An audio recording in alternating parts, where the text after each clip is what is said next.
Greetings, citizen. Welcome to the show, and thank you for listening. For more of the art of wargaming in your life, definitely check us out on Instagram and Facebook.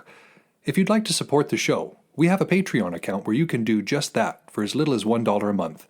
What we can offer will expand as the show does. If you don't have extra funds but would still like to help us out, you can give us a like, share, or 5-star review wherever you listen to podcasts. Want to get in touch? Feel free to message us or hit up our email, artofwargamingpodcast@gmail.com. We look forward to continuing the conversation with you because we know the world is vast, with many different ideas on tactics and strategy that can be applied to the games we enjoy. You're listening to the Art of Wargaming on the Ear Firm Network.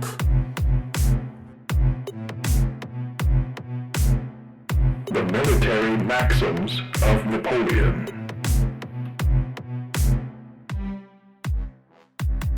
Welcome to the Art of Wargaming on the Earworm Network. I am Yaga Malark. Today we're going to be talking about some more of these Napoleonic maxims, edging yet even closer to the end of this book and our inevitable return to Clausewitz's On War.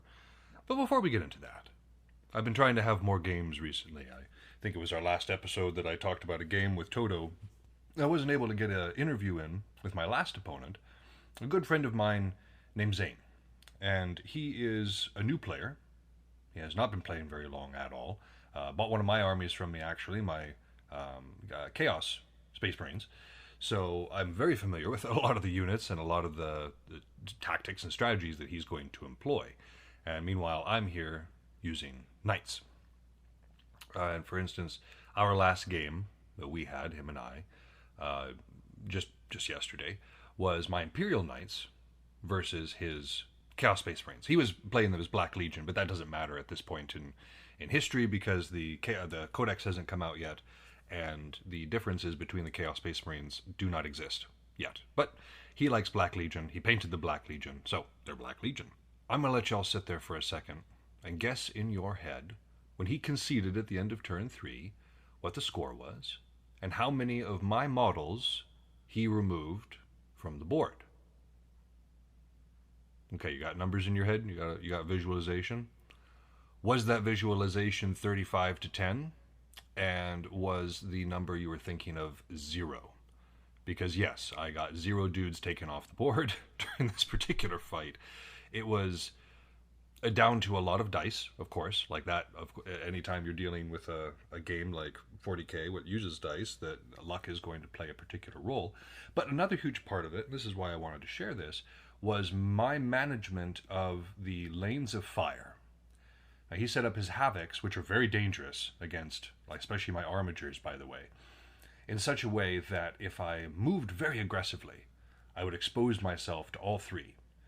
But knowing this, taking this into account, I moved in such a way that any one of my units would only be exposed to a maximum of 1 of his havoc squads. So I played defensively for Knights, but I managed to kind of weasel my way forward, not presenting significant targets of opportunity where he could bring a bunch of that weaponry to bear against a single thing. I had a lot of dudes who took damage. Like, there was one guy who was down to 3 wounds. He was limping. But that was because he only got hit by 1 Havoc squad, rather than 2 working in concert. And so he was able to withdraw before more damage was inflicted. And so this management of lanes of fire, this management of kind of vulnerability, is what kept my army intact, almost entirely. Like I said, I lost wounds, but I didn't lose a single model. And that was more due to my positioning than to his gameplay. Because he honestly had pretty good positions for his Havocs. They had great, overlapping fields of fire. They had the ability to kind of cover the field in my main ways of approach. And so I had to whittle them down in different ways in order to be able to bring my main army forward. And so that matters. Placement and movement matter almost as much as the actual damage being done. So that was a satisfying victory, if a bit overwhelming. And I will be, of course, moving on to doing some other ones. And I've actually got a game with Toto coming up here pretty quick, which I'm looking forward to. And there's a huge difference. I guess one of the first times I played the Imperial Knights since I got my Chaos Knights. And the difference between playing them is rather stark. And you'd think, looking at them, being like, oh, they're just both stompy boys. Like, mechanical things. They can't be that different. Well, I mean, one way you're right. You use a very similar tactic for trying to keep your big ones safe and having your small ones be kind of a bubble. Of course, using the small ones as objective grabbers, while the big ones are more of a combat thing, or just holding objectives, not necessarily grabbing them, but definitely holding them if they're longer range, which my Crusader does in my Imperial Knights. And ranged, the Imperial Knights have it superior. They have a superior makeup for that just because of the bonuses that they get for their models. And that's the big one. The bonuses for Imperial Knights tend to favor a bit more of a balanced play style, leaning more even toward ranged stuff, rather than the Chaos Knights, which is mostly a melee-based play style. Most of their special abilities have to do with charges or fighting or there's such things as that. And of course, their nastiest units are usually their pure fighting ones. And so, in terms of playstyle, they are very much different. One of them is a giant mech shooting you to bits with gigantic weapons from across the field, and the other one is a giant mech beating you to death with gigantic weapons from right in your face. So, they might have slightly different playstyles, but the end result is the same: overwhelming firepower, just like Napoleon would like it. And I'm looking outside right now, and I see the season changes occurring actively. Reminded, of course, of the cessation of hostilities that would be taking place in most fields of war throughout most of history, and even now, as things are slowing down in the fields of war that we have, where it matters, which is to say outside of the equatorial regions. One of the upsides and downsides of an equatorial region is that the difference between summer and winter can be somewhat negligible, meaning that a campaign can be carried on all the time, whereas those of us near the poles have to be concerned with what's going on with the weather, and winter can be a huge hindrance. The war in the Ukraine, for instance, is a great example. It's starting to wind down a little bit. They're starting to find their winter places, because if you recall last winter, not a whole lot of terrain changed hands. And that's what happens during winter. People hunker down. People try to make sure that they're not wasting resources in the cold. So I know that it's kind of the same thing for our sort of fighting. Outdoor fighting becomes untenable. With Belegarth, it's because the colder it gets, the more dangerous our weapons become, because the foam, which keeps them still hurting, but not hurting you, becomes more solid. And I have absolutely busted a wrist fighting during colder months, where I would not have done so during the warmer months, and have sustained other injuries, not just from the impact of the weapons, but in terms of being able to find proper footholds. So slipping, headshots are far more common in the winter because the ground is slippery, of course, and of course it's just more uncomfortable out there in terms of exposure to the cold and exposure of the lungs and everything along those lines. I've gotten pneumonia fighting in the winter before, so yeah, there's a lot of reasons to succeed it. And so as we're looking back, I want you to bring to mind, even into yourself, what was good about this season. What went really well for you? What sort of training or what sort of action really brought forth the most lessons that you can take forward? Just kind of reflect on that for a little bit. I mean, not very long, because we need to move on, but it's worth considering. I look back at this particular season, and I see the admittance of a particular new need of fighting. As we've talked about, I'm getting older. Fighters get older, which is an unfortunate thing, but I suppose it's better than staying young. And so I'm having to transition a little bit from being a pure melee fighter to also doing archery. And this can be a hard thing, especially for somebody who might have a little bit of ego set in their ability to fight melee. And it's not that I can't fight melee.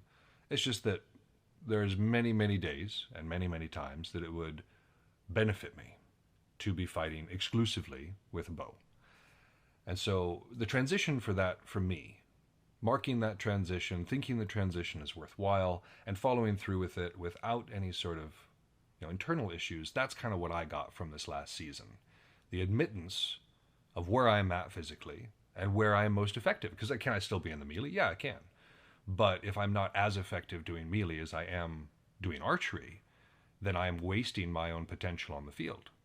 So that's been my lesson this summer, is learning how best to serve myself and my team on the field. And yours is probably going to be different, or maybe the same, but yeah, think about it nonetheless. But that's enough jaw-jacking on that sort of thing. I think it's time for us to jump right back in with our Napoleonic Maxims.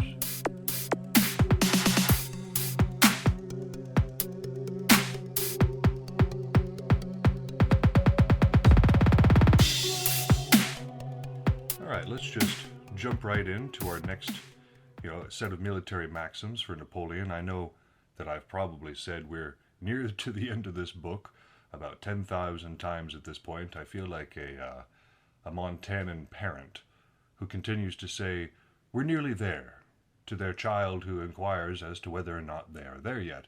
And I know that at least where I'm from, that can mean 5 minutes away or up to like 40 minutes away. And for those of you who have never driven in a Midwestern state or in Montana specifically, we have about 2 hours between each significant city, minimum distance. And so that gives us a different concept of time, different concept of distance than most other folks. For instance, you may have just heard me measure distance in terms of time. That's a very common thing for somebody from Montana to do because it's an easier thing to say. Now, that's of course variable. The amount of miles between one place or another, or kilometers between one place or another, is not variable. That's just kind of set in stone. But we usually measure in time, which, like I said, if I was driving someplace, it would take longer than, say, my cousin, who has routinely gotten speeding tickets. So even there, it's a little bit of a variable thing. But it's rough. It's rough. But we're nearly there. We are nearly there. So let's get back into this. Maxim 103. When they are thoroughly understood, field fortifications are always useful and never injurious. Well, I mean, it kind of makes sense that if we're going to build any sort of fortifications in our field, fortifications for our army, that we want to do so in such a way that disrupts and is injurious, of course, to our opponent and not so much to ourselves. I think that's pretty straightforward. But, as he kind of suggests here, when thoroughly understood. Now, those of us who have read Miyamoto Musashi, I think I've brought him up before, will know that many times throughout his book, he mentions things like you need practice to understand this. It's kind of the summary that he gives. He'll talk about a strike, or he'll talk about a certain concept, and then he'll say, you need practice, you need time, meditating, you need time with this concept before you can truly understand it. And this is very much the same. It's one of those things that kind of seems easy in the mind, but it really takes practice to do very well. And at this time, of course, he's talking about using trench works and palisades and various the way of doing things, back in this particular time. Now, one of the things that we can include in this from a couple of centuries later is landmines. Landmines are extremely popular, unfortunately. The problem with a landmine is that it sticks around. We've seen this in places where there have been conflicts with a lot of landmines, and then you have kids who are picking them up and playing with them and having issues, but that's another thing entirely. But the placing of landmines, obviously you want to do it in such a way that your opponent could potentially run across them, but your own people won't.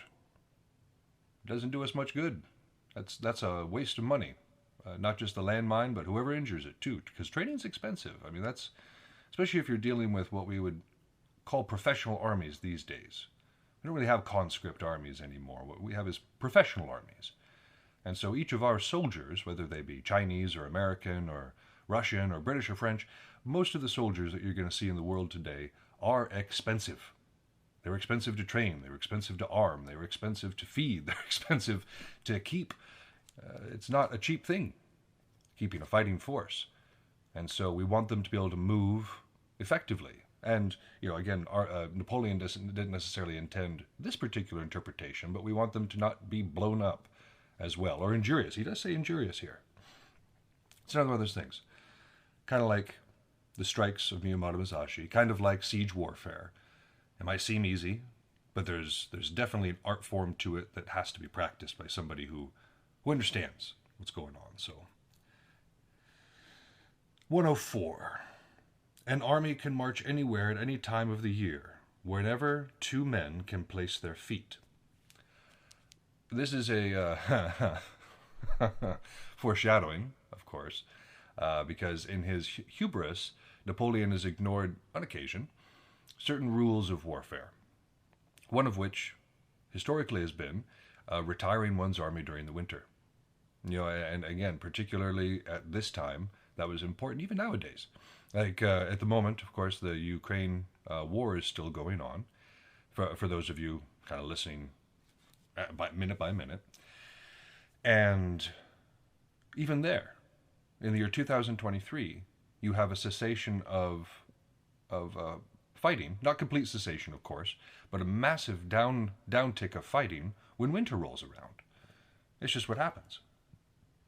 And so this idea where anywhere you can place your feet, well, you need to be worried about where those feet are. And we have to remember that when it comes to winter, Napoleon was famously turned away by a Russian winter. And so, yes, an army can march anywhere at any time, wherever men can plant 2 feet, but that doesn't mean they're going to be an effective fighting force or that it will be healthy for the army to go there. You can march into Mordor, but why? Why would you? So yeah, this is one of those funny ones, I think, where his life and his history kind of contradict this one a little bit. Or not necessarily, not contradict, but when he follows through on it, it's not necessarily a maxim to follow. Now, granted, it is to tell you that, hey, wherever you need to go, you can get there if you've got the ability to get there. That's one thing, but there's a lot of daring in Napoleon's maxims that is later proven to be kind of bravado. I know we hail him as one of the greatest generals of history, and in many ways he was, but he also was proverbially hoisted by his own petard. So there is that. 105. Conditions of the ground should not alone decide the organization for combat, which should be determined from consideration of all circumstances. It is easy for us, having studied things like ground and other things about terrain, to think that that is an end-all be-all.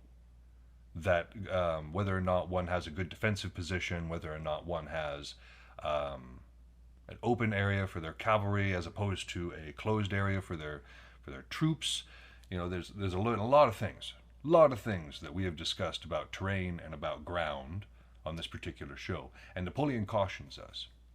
He says, don't make decisions solely based on them. There are other things to consider. There are other angles to consider here. He was always looking for the way to kind of beat the odds, And when it came to upsetting ground, he was one of the ones that was good at it. Him, and then of course we think about Frederick. Frederick the Great, he was also extremely good at upsetting the norm, upsetting the rules of warfare, because he knew them well enough to break them. And that's what Napoleon's referring to again here. And to his generals, who were also experienced generals, experienced fighters. So, of course, they're looking at this from more than just an academic or more than just a rudimentary level of understanding, but also moving on to a more specific form of understanding that comes with that experience, as we've talked about.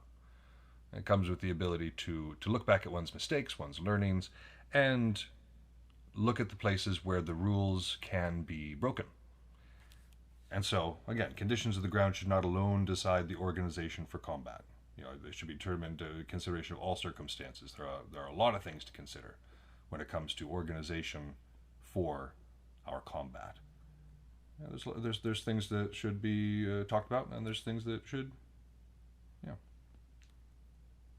106.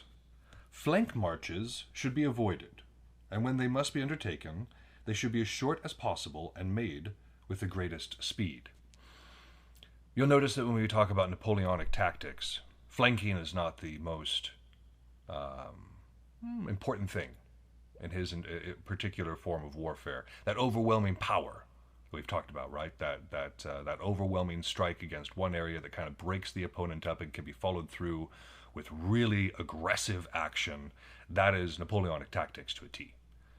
Flanking is something that, and even at this time, like, because cavalry was so fragile in many ways, and they would have been the flankers opposed to like infantry, it would have presented an issue. But the same like tactics that were kind of used here were used in other conflicts, like the American Civil War, where flanking was used to a very high degree. And this, of course, is also based on ground. You look at the American South, and there is a lot more obscuration, as a general rule, than there is in most places in Europe. Now, I mean, of course, there was a massive forest across Europe at one point, but it was logged to, well, it's not really there anymore as much. But you have a lot more open country in Europe. You have a lot more areas where you could see a flank march coming from a mile away, and it may not be as effective. And even though he was working in areas like what Frederick was, Frederick didn't have that overwhelming firepower, so he didn't use an overwhelming tactic. He used flanking, local numeric superiority, to make what he had count. Napoleon didn't want to do that. He didn't need to do that. He could just do an amazingly powerful assault that would accomplish what he was looking for. But this is something that it does depend. There's a lot of things that depend on whether or not we should be flanking. But the idea that it should be short, that I absolutely agree with. It is entirely too common for me to see somebody either in intellectual or physical wargaming who thinks it's a great idea to go way out when they're flanking. I used to be that guy, by the way. I'm not criticizing that guy overly, because I am that guy. I've done the same thing. And of course you do so thinking, well, I'm going to be out here, I'm going to be outside of the opponent's notice, I'm going to, get this wide wrap, and then by the time I come back, nobody will know that I'm out here, and I can get some good back kills. That'll be great. That's the theory. That's what one's thinking when they do that. But, comma, that is not how it works out. The number of times that I arrived back at the battle to find that my team had been slain, and now I had the entire enemy team to take on by my onesie, that happened quite a lot. Or that there was a part of the action that I could have really been used for, even the flanking. Like, the flanking really could have been useful if I had been closer, if I had actually been near the action. And so I do like that particular piece of advice. Like, not that the flanking should be avoided, but then when undertaken, it should be done in a efficient and the smallest possible way as possible. Because again, we're looking at economy of motion, right? Every single thing we do needs to be effective, and in the most effective sort of way. So flanking is best done in a way where it can actually make a difference in the fight and be supported. I mean, that's the other thing. Remember, I was talking about being out there all by my onesie.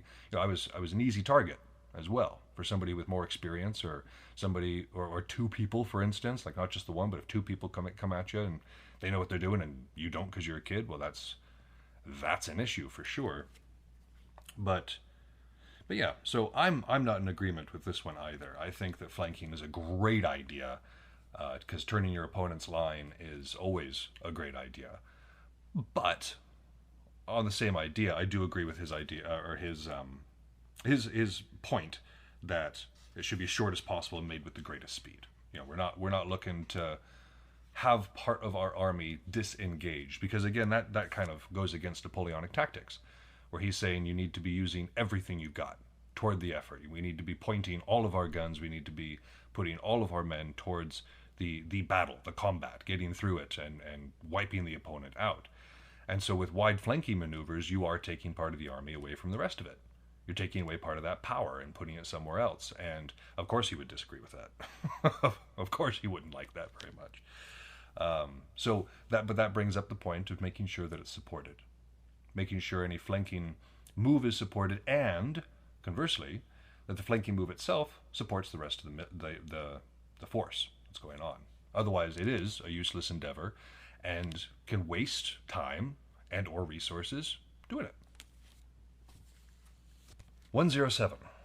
Nothing can be designed better to disorganize and destroy an army than pillage. This one, because I like to mention the American Civil War, is a cold echoing of Sherman's march to the sea. This is an action that is, of course, viewed differently in what part of the United States you're from, and of course the culture that who you're talking to is from. For instance, in the North, this was seen as one of the great tactical moves, great strategic moves of the American Civil War.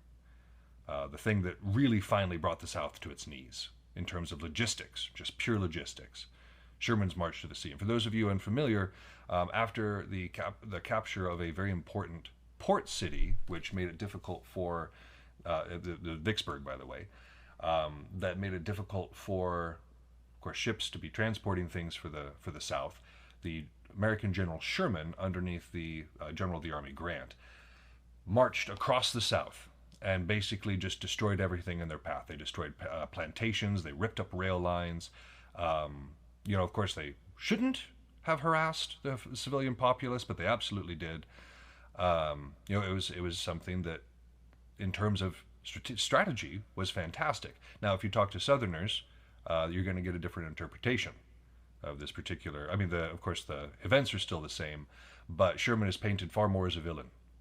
That is not a good name to mention in many parts of the South, especially in places where they still take this stuff very seriously. And so, again, it's one of those things. It depends on what side you're on. But from what he's saying here, nothing can be designed better to disorganize and destroy an army than pillage. I mean, it's absolutely true. Sherman marched across, and he had very little resistance because the armies of the Confederacy were employed elsewhere. The Army of Northern Virginia was up there fighting the Army of the Potomac, and then you had a bunch of smaller armies that were scattered across the South and the West that were all taking parts in actions as well. And so this march that Sherman had was not unimpeded, but did not face the resistance that it could have. And so it was able to march right across to Atlanta and burn everything in its wake, dealing massive logistical damage to the South. And honestly, being a big part of the reason that their war effort was crippled.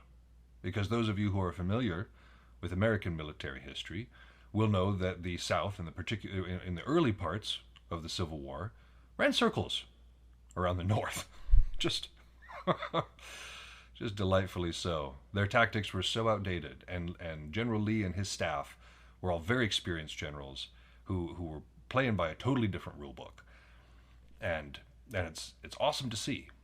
But it came to an end because a lot of that, an army marches on its stomach. Another Napoleonic maxim. An army marches on its stomach.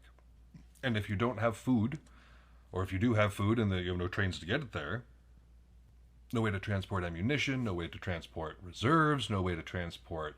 it was devastating. For a war that was one of the first ones fought with railroad, which made it significant because you could have large amounts of men and material that could be moved vast distances very quickly, and that made a far more dynamic war than we had seen in the past. That was a huge hindrance. To suddenly not have that capability, that's a huge hindrance. And so, what Napoleon's saying here is absolutely correct. If we're going after an army, if we're going after the throat, unfortunately, the best way to do it is to pillage what your opponent needs. Now, ethically speaking, this often means not just going after military targets, but civilian targets as well. And that brings up a lot of questions in terms of ethics. But if we're talking about simply wargaming, I know that I've absolutely done this, and you sit there and try to reduce an army either through siege, or you try to do it through, again, that disruption of communications, disruption of logistics. It's effective. It is effective. 108.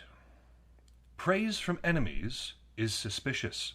It cannot flatter an honorable man unless it is given after the cessation of hostilities.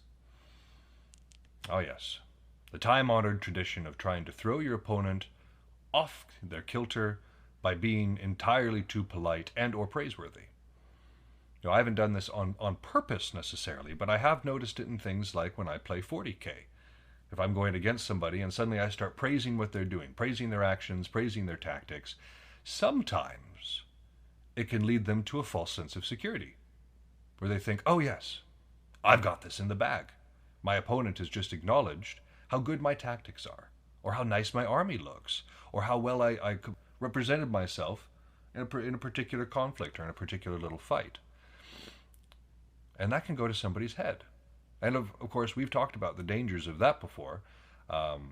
People getting inside your head, and the idea of having low morale is something we've discussed in large amounts. But hubris and flattery that comes from flattery, that's something else entirely, and needs to be watched, because it can also be an indicator of some sort of treachery. It can be an indicator of this being a distraction, being like, oh yes, I love your upfront strategy. Your ability to come at me head on is fantastic. It's a very good strategy. Well, of course I would tell you that if I wanted you to do it so that I could flank you, or so that I could do some other tricksy sort of thing based on the fact that you are now going to do that thinking, oh yes, of course my enemy will fall to this because they they admire it. So Napoleon gives great advice right here, which is to say that the only praise that one should really listen to from one's enemy is after the fight is done, after the cessation of hostilities. That is when, and that's overall hostilities. The game is over, not just the campaign, not just the individual fight or a little combat. We're talking the game, the strategy, the war is over. Then take your opponent's words to heart. Then look at their compliments and say, okay, this works out for me. But until then, it can be a tactic. The tactic of getting inside your head, because blowing up the ego to a point in which it causes error is almost as effective as reducing the ego to such a point that it causes inaction. 109. Prisoners of war do not belong to the power for which they have fought. They all are under the safeguard of honor and generosity of the nation that has disarmed them. This is a rare moment of humanitarianism within an otherwise brutal subject. Often throughout history, prisoners of war have not been treated well. They've either been tortured or starved or held in horrible conditions, executed, pressed into service, have their limbs, heads, or other bits chopped off to be used as some sort of morale-reducing siege projectile, or something along those lines. So in the American Revolutionary War, it was absolutely gross conditions. American Civil War, absolutely gross conditions. But what Napoleon's saying here is that they all depend on the honor and generosity of the nation that has disarmed them. And I believe that what he's leaning towards here, by talking about honor and generosity, is that a nation can be judged on how it treats these POWs. Because yes, they had violence in their hearts at one point against the nation that they are imprisoned by, but kind of like anything else, they are now at the mercy of the nation they were imprisoned by. What is the nature of that nation? Is that nation, or is that force, vindictive and cruel? Are they unfair and unscrupulous? Or do they have honor and generosity? And so I'm kind of on the same fence as him, because the problem with vicious treatment of prisoners is that after the cessation of hostilities, after they return to their country of origin or to their side, they're going to bear a grudge. And a soldier with a grudge is far more likely to re-enter the field of battle than one who doesn't necessarily have one. One who says, Napoleon isn't saying put up a 4-star hotel for your POWs, but proper treatment can go a long way, and it can reduce the viciousness of the enemy. Think about how the Americans reacted to the treatment of some of their POWs during the Vietnam War. Not well. That war was just absolute cruelty from one side to the other. But that was one of the things that really set the Americans off, was treatment to POWs. Not to say that they were much better, mind you, but from what I've read, that was a huge issue. And it made the rest of the army far more cruel in their enacting of their policies. So this can be very important. Because if I'm looking at my opponent and I say, oh, you're treating my people well, then I'm more inclined to treat your people well. And that's good all around. Again, a war is not a humane thing by any means, but that doesn't mean that we have to be cruel as a result. Yeah. So, I mean, in terms of wargaming, not necessarily as important. But in terms of world politics and world action, I think this is an important concept to remember. 110. Conquered provinces should be maintained in obedience to the conquerors by moral means, such as responsibility of local governments and the method of organization and administration. Hostages are among the most powerful means, but to be effective, they should be many and chosen from the preponderant elements. From the people, and the people must be convinced that immediate death of the hostages will follow the violation of their pledges. This is kind of the opposite idea. Napoleon has gone to the other side of the moral spectrum, and instead of, well, because POWs and hostages are a little bit different. POWs, of course, are people who may have fought in a battle, or at least participated in it, and were captured afterwards. Hostages are taken when an area or when a province is taken over. And the hostages they're talking about are ones that, unfortunately, are ones that quote-unquote matter. We're talking about royalty. We're talking about high-ranking generals. We're talking about administration, like governors and such things. We're talking about people who quote-unquote matter. I wouldn't, in this particular case. I would not be taken hostage. I would not be nearly valuable enough to be a hostage. Napoleon himself? Sure. But, and so what we're talking about here are people who would matter in terms of just like cold analysis of the situation. And for it to be effective, of course, the enemy needs to think that it's real. If you're sitting there and you're like, I'm going to kill these hostages, or I'm going to, and that's your main threat against the enemy, but they don't think you're going to do it because you're a softie, or because you've had hostages before and the terms were violated and you didn't really do anything. The point of taking hostages is so that you are taken seriously. And if your opponent does not think that you're serious, then the having of those hostages doesn't really matter. And at that point, you, or I, as a commander, am faced with the ethical dilemma of what to do with said hostages. Do we follow through and execute them? Potentially widening the conflict or breeding resentment in our opponent that can be used as a recruiting or a morale tool? Or are we lenient and probably shouldn't have taken hostages in the first place, quite frankly? I don't know. This is another one of those things that's a massive, massive moral gray area when it comes to the conduct of war, which is already itself a messy and cruel business. Hostages are never, we're talking about innocent people usually. And so this is up to the individual, interpretation. And there's not a whole lot of way to do this. I know with certain forms of RP, like if you're dealing with LARP that is far more, of course, role-play based than what I've ever done, I'm sure that the taking of hostages occurs there. But, in Belegarth, we just sort of kill our opponents. There's not a whole lot else besides that. Well, you know what? I suppose there has been hostages taken. I had a piece of garb one time that was stolen from me. And, this is all very playful. It wasn't actually stolen. Cops weren't involved or anything like that. But it was stolen from me and used as a point of leverage to get me to swear an oath of fealty, which I still hold to this day. Lilith, I still hold my oath of fealty to you.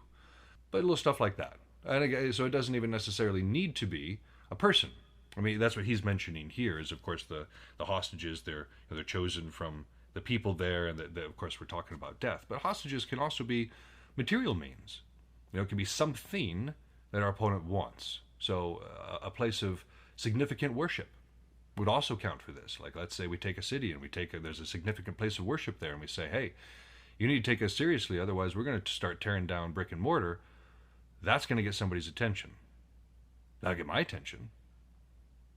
Or a particular mine, or other sort of resource. Like, there's a lot of things that one can take hostage besides just people. But again, it needs to be done with the thought and the seriousness that your opponent will believe that you could do it, that you will do it.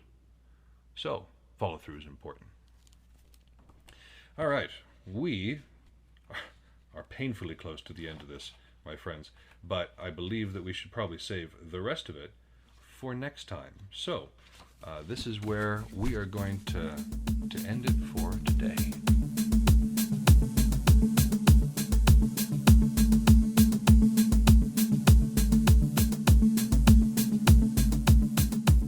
And now we have a real treat for y'all today, because you may remember about a year ago, I would reckon, maybe a little bit more, I had some good friends of mine on the show, Desi and Zuloo, and good for you, good for me. Here they are back. Guys, welcome back to the show.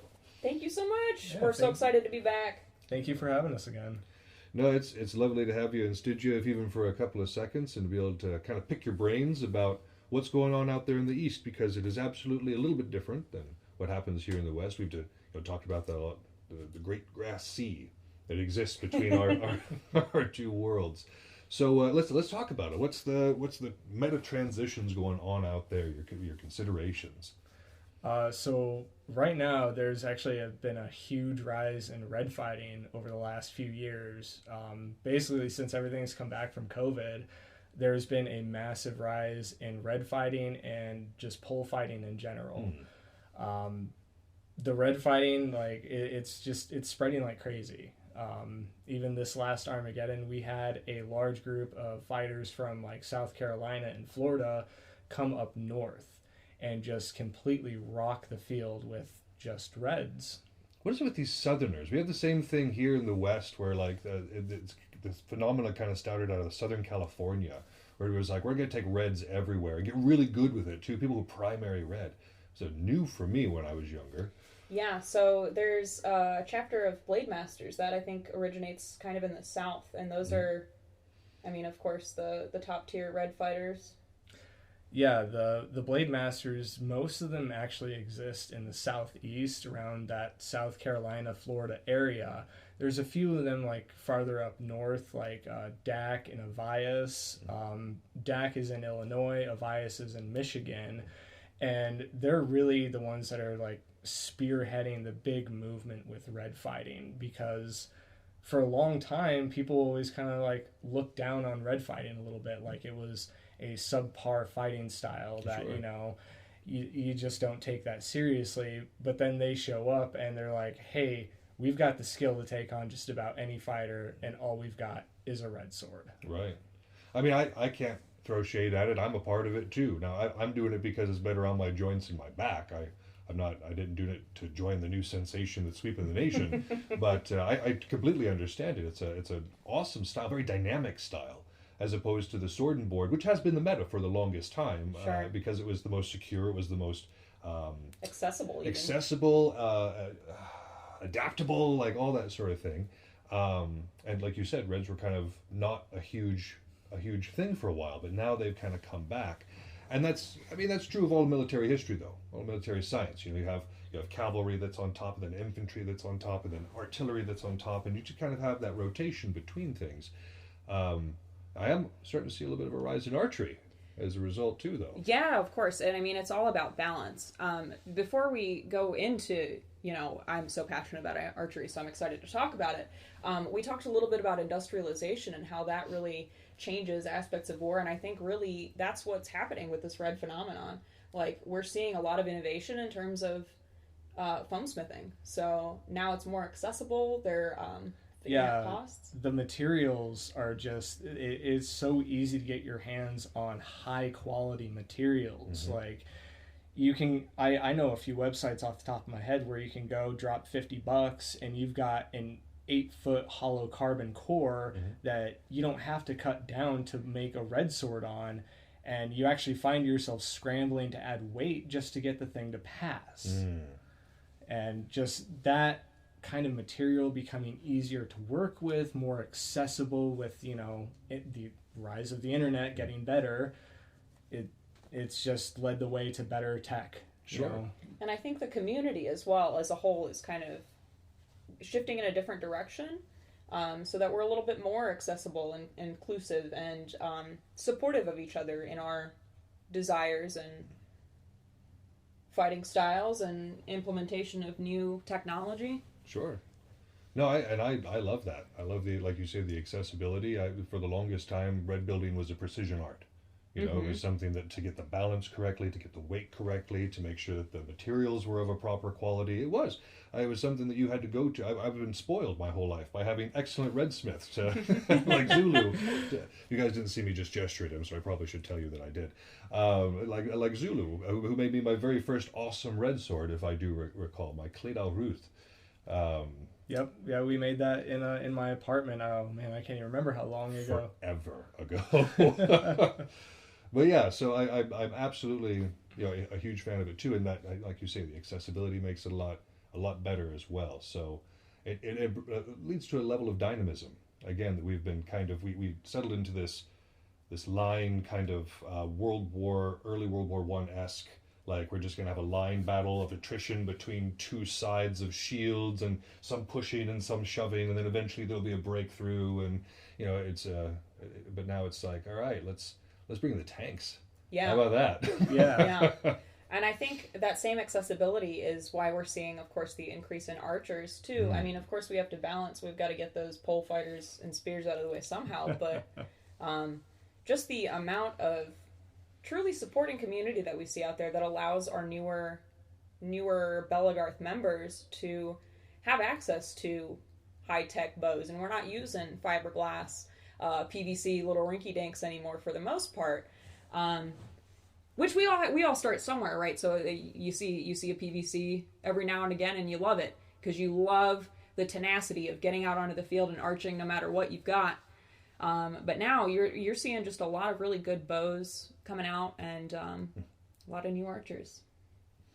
And some of that, like you were talking about, is from this great migration that we were speaking of earlier, this influx that we're getting from, I think I had talked earlier about this, I think it was at least 6 months ago at this point, that we were talking about the collapse of Dagger here and kind of the internal issues, because again, Clausewitz is a political writer as well. Yeah. So the internal issues that were going on within that state that led to the kind of destruction of it overall. And so, but of course, those people didn't just quit. There was a lot of good people within those organizations. And it's funny that of course, Clausewitz, right? It's fun how we can see the political and the contextual aspects of Clausewitz's writing fall into Belegarth now, because you see those people transitioning over. And I think that was most evident during Geddon this year when we hit, I think, 700 members or attendees. And we Geddon had a was lot. Huge this year. A large number of folks involved formerly with Dagahir and then with Amtgard. So we see an influx in crossbows. We've seen so many crossbows this year that I've never seen that many before in the past.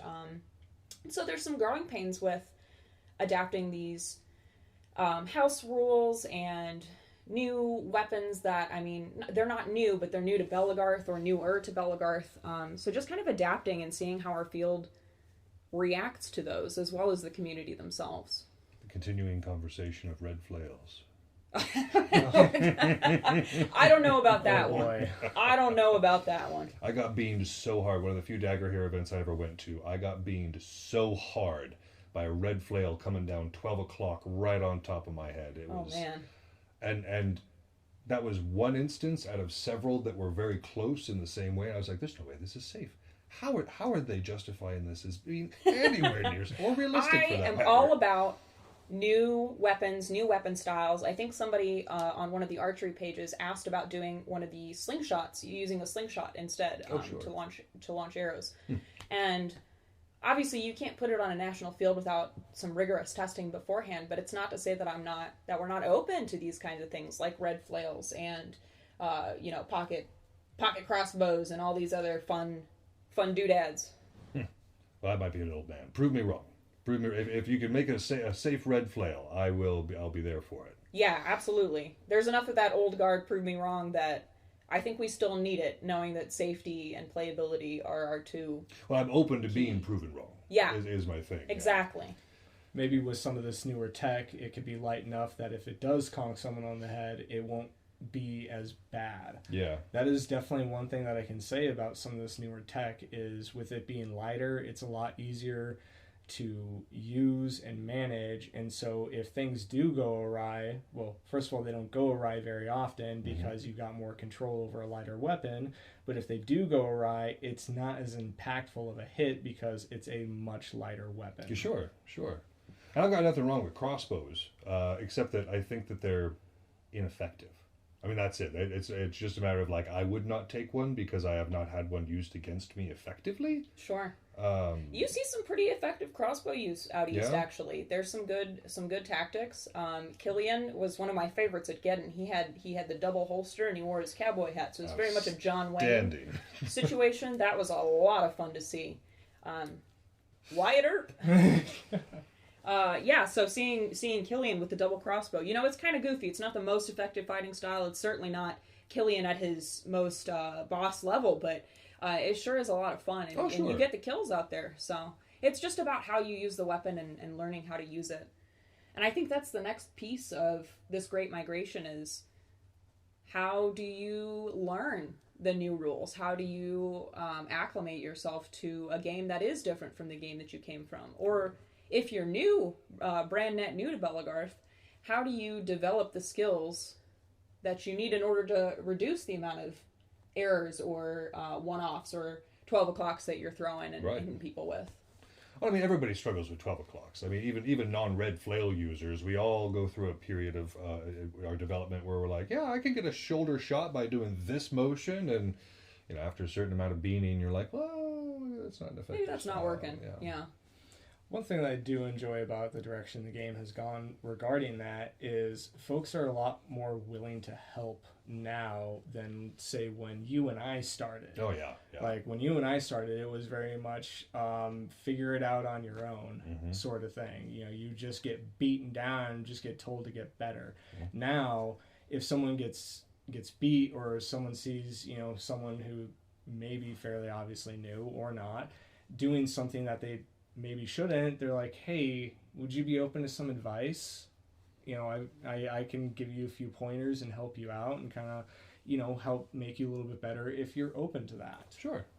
And I love that. I love the fact that, Stygia's transitioned that way too. We did a while ago.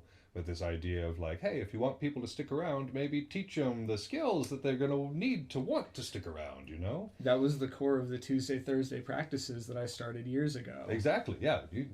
Precisely. And accessibility. The last word of our game is society.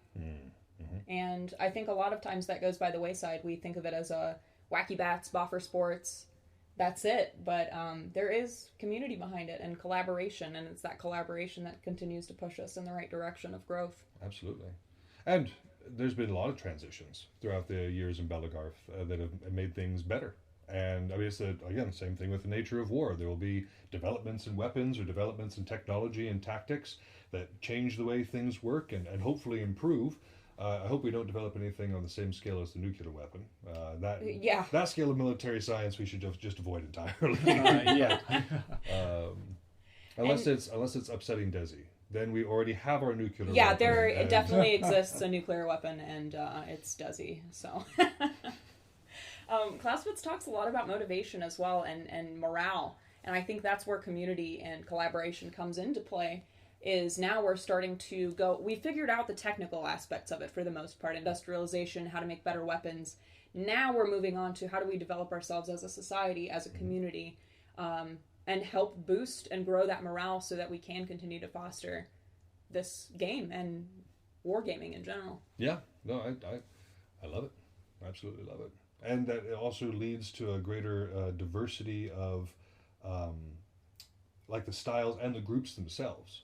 Like, when you have new units popping up, new like ways of approaching things, they can bring new life into the game rather than be like, okay, we have these established units, these ones are generally better than these ones, and it kind of stays the same. But right. You bring in that new blood who's like, hey, we're going to do different things and infuse different parts of it. Well, you got a massive upset in the power of the power dispersal of things. And so that's exciting to me as well. There's a group that's out of Columbus, Ohio, and I think they're maybe called the Cardinals, but they have a red bird, and I just love seeing them come out. They're all college-age students, and they just have such a good time. It's so refreshing to see that passion that we had way back when we started. Well, you guys started a little before I started, but even back when I started, we were just a bunch of goofy kids coming out and beating each other with sticks and having the time of our lives. And just to see the rebirth of that in a new generation of fighters has been so fulfilling and exciting. It is very refreshing to be able to see that someone come out and they don't care how well they do. They're just having a good time. And we actually have a nice, like, well-established sister realm in Kalispell now. I heard about that. That's I'm very exciting. So And happy. these squeaky new fighters are just, they're so motivated. And they're the proper kind of motivated where they are receptive to information. I know when I first started, I knew better than everyone for the first several years. I didn't, actually. But I thought I did. I was like, I've watched war movies and read books. I certainly know what I'm doing. And then after all my friends started getting way better than me, I was like, maybe I should ask on how to do better. Yeah. 'Cause Watching Lord of the Rings 18 million times over hasn't seemed to improve my fighting. didn't do it. No. Didn't do it. But these guys... My guard making, however. Like, we keep doing invasions back and forth and everything, and these guys are just soaking everything up. They want to That's learn everything they amazing. have. And so yeah, it's like you said, it's awesome to see that. Yeah, that very refreshing. enthusiasm. That's another thing I'd like to see continue, even with the veteran fighters that are coming from different games from in this great migration, right? Is the receptiveness to understanding that, maybe I come from a different rule set and I'm not quite understanding. I've seen so much of that, and people stopping on the field to say, oh, wait, before I do this, is this legal? Or in Daga here we do XYZ, or in Amtgard we do XYZ. How does that reflect in Belegarth? And communicating with heralds, it's so refreshing to see the attitude that that some of these fighters are bringing over, and even the new ones bringing into the game.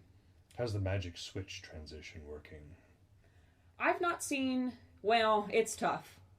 It's tough. I've not seen too much trouble with it. I think we've all just kind of understood and sucked it up that we know that sometimes there's going to be some issues with the magic switch.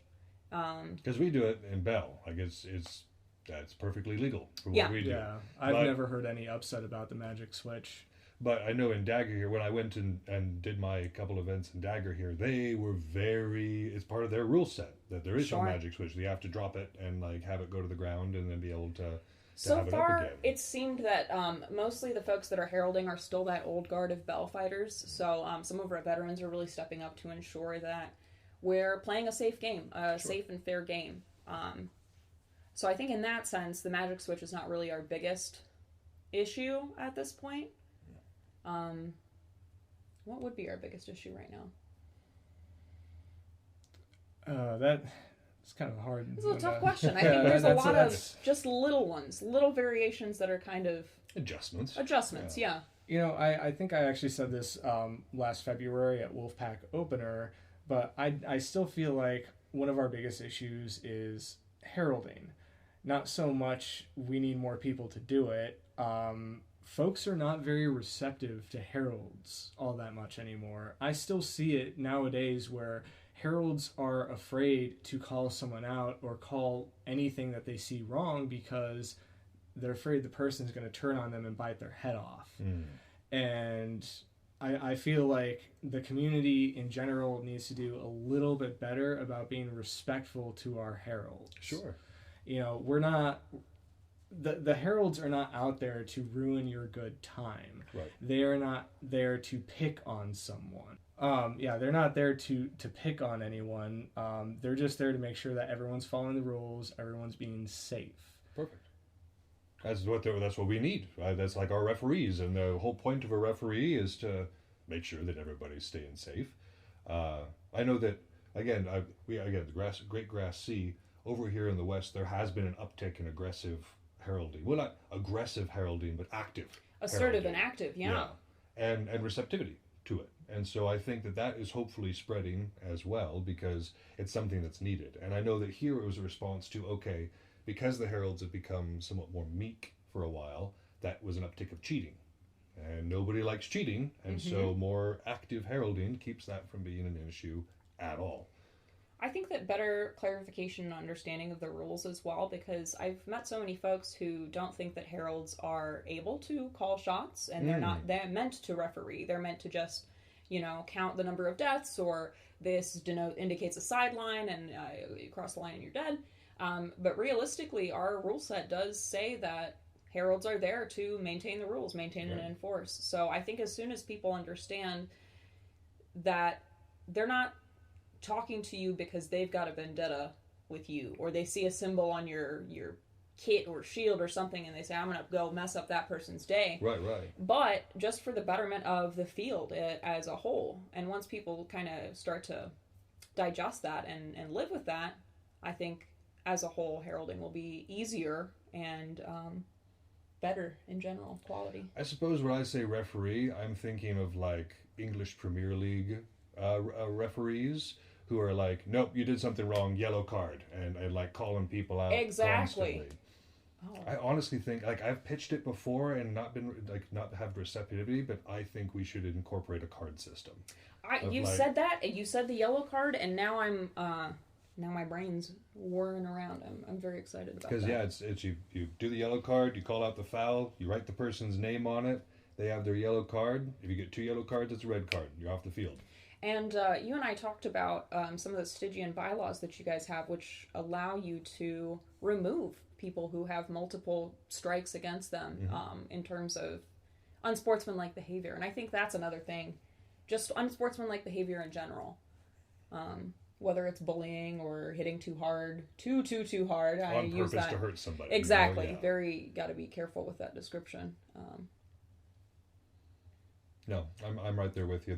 We were walking that fine balancing line between wanting to be welcoming and receptive to everybody and make sure that it's a place for everyone, but also trying to police that environment and make sure that the people who are coming in or who are already there are conducive to that environment and aren't leading for it to be toxic. Because there's so many areas of our world right now that are stressful and toxic.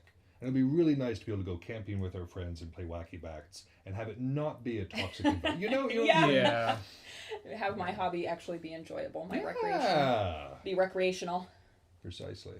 And we've talked about before volunteerism too. Like if everybody just puts forth a little bit of help, a little bit of effort, it can go a whole long way. Just one shift at an event, I really think that we're getting better at volunteering, and we weren't at Fest this year, and Fest is usually a pretty good indicator of how volunteering is, so I'd like to hear more about how volunteering was from there. But so far, it really does seem like people are on the up and up in terms of more volunteering and adding shifts in support of the community.